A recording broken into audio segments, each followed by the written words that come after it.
The telegram arrived on a Tuesday, the paper crisp and unforgiving in Elara's trembling hand. Grandmother ill, come immediately. Harlem address follows. Elara barely knew her grandmother, a woman spoken of in hushed tones, a ghost of a past her mother had desperately tried to outrun. Elara, nestled in the quiet predictability of her suburban life, felt a jolt, a pull towards something unknown, something buried. She arrived in Harlem under a sky heavy with the threat of rain. The air buzzed with a frenetic energy, a symphony of car horns, music spilling from open windows, and conversations overlapping like threads in a vibrant, chaotic tapestry. The address led her to a brownstone, its stoop worn smooth by generations of footsteps. Inside, the air was thick with the scent of incense and something else, something indefinably ancient. A woman with eyes as deep and knowing as the ocean ushered her in. This was Imani, her grandmother's caretaker, her voice a low, soothing balm. Imani led her to a room bathed in the soft glow of lamplight. There, in a four-poster bed, draped with intricately patterned fabrics, lay Zola, her grandmother. Zola was a wisp of a woman, her skin stretched thin over bones that seemed to him with a hidden power. Her eyes, though clouded with age, held a spark of something fierce, something untamed. She beckoned Elara closer. You have my hands, Zola rasped, her voice barely audible, and my spirit, though you may not know it yet. Elara, overwhelmed by the familiarity of it all, could only stammer a weak greeting. Zola smiled, a faint, fleeting expression that softened the harsh lines of her face. There is a story within you, child, a story that has been waiting to be told, a story that needs to be told. Over the next few days, as Zola's strength ebbed and flowed, she shared fragments of that story. It was a story of resilience, of resistance, of a lineage steeped in the traditions of their ancestors, people who had arrived in America with nothing but their spirit and the whispered tales of their homeland. There were healers, artists, and activists, each generation carrying the flame of hope through the darkest of times.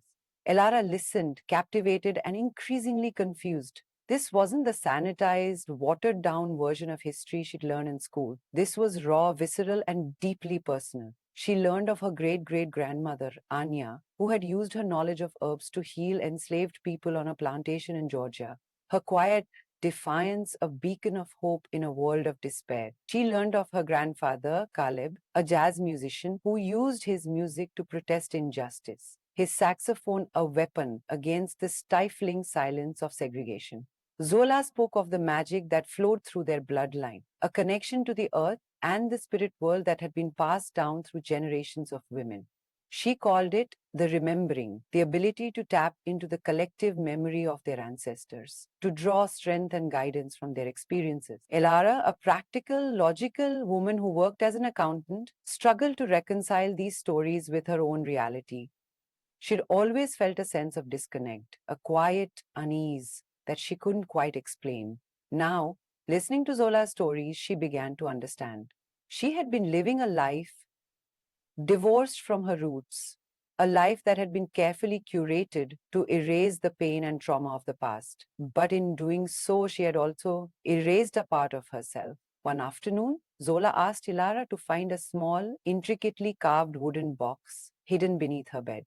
Inside, nestled in a bed of faded velvet, was a silver locket. This belonged to Anya, Zola said, her voice growing weaker. She wore it always. It holds a piece of our history, a piece of yourself.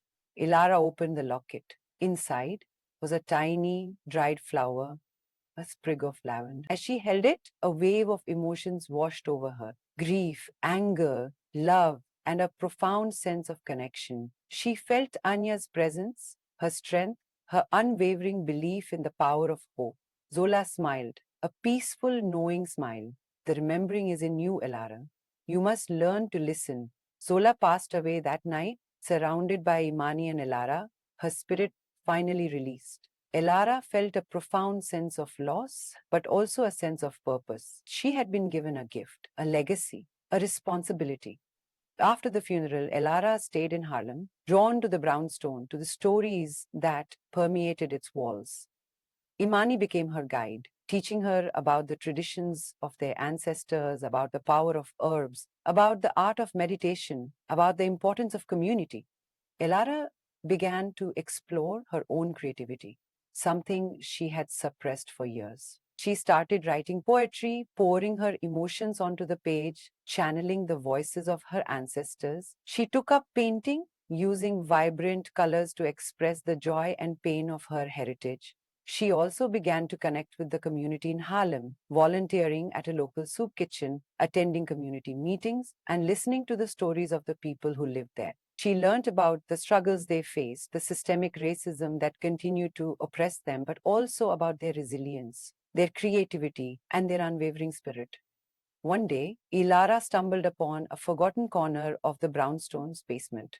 There, beneath a pile of dusty boxes, she found a collection of old photographs and letters. They were the letters of Caleb, her grandfather, to Anya, his mother. They chronicled his experiences as a black musician in a segregated America, his hopes and dreams, his fears and frustrations. One letter in particular caught her eye. In it, Caleb wrote about a song he was composing, a song that he hoped would inspire change, a song that would speak to the hearts of the people. He called it the Song of Remembrance. Elara was moved to tears. She felt a deep connection to her grandfather, a recognition of his artistic spirit. She knew that she had to find this song to bring it to life. She spent weeks searching through archives, contacting musicians, following every lead she could find. Finally, she discovered a recording of Caleb performing the Song of Remembrance at a small jazz club in Harlem in the 1960s. The recording was scratchy and imperfect, but the music was powerful, soulful, and deeply moving. It spoke of the pain of the past, but also of the hope for the future. It was a song of resilience, a song of identity, a song of transformation. Ilara knew that she had to share this song with the world. She organized a concert at the Brownstone, inviting local musicians to perform the Song of Remembrance and other songs of protest and hope. The concert was a resounding success, drawing people from all walks of life, uniting them in a shared experience of music and remembrance. Elara had found her purpose. She was no longer just an accountant living a quiet, predictable life. She was a storyteller, a keeper of memories, a champion of her heritage. She was using her voice to amplify the voices of her ancestors, to inspire change, to create a more just and equitable world. She continued to live in Harlem, working with the community to preserve its history and culture. She established a foundation in Zola's name, providing scholarships for young Black artists and musicians. She taught workshops on the remembering, helping others to connect with their own ancestral heritage. Elara had finally found her place in the world. She had embraced her identity, she had honored her ancestors, and she had transformed her life. She was a testament to the power of resilience, the importance of remembrance, and the transformative power of love. The telegram, once a symbol of fear and uncertainty, had become a catalyst for her journey, a guide that led her back to her roots, back to herself. And under that Harlem sky, heavier than ever before, she could finally see the storm and know it will pass,